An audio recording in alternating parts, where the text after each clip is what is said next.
বহাগৰ পহিলা দিনকেইটাত উদুলি মুদুলি হৈ পৰিছে চতিয়াৰ পুৰণি গাঁওস্থিত ঐতিহাসিক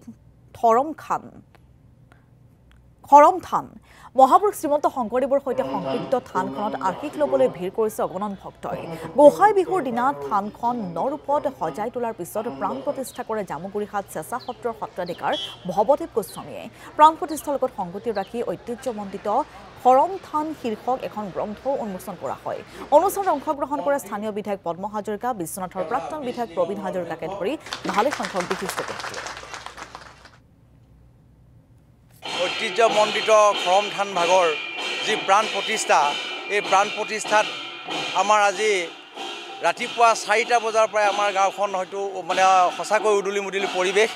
ৰাতিপুৱাৰ পৰাই আমি ইয়াত আপোনাৰ উষা কীৰ্তনত আমাৰ গাঁৱৰ একে কণ কণ ল'ৰা ছোৱালীৰ পৰা বয়োবৃদ্ধলৈকে সকলো মানুহ ওলাই আহিছে।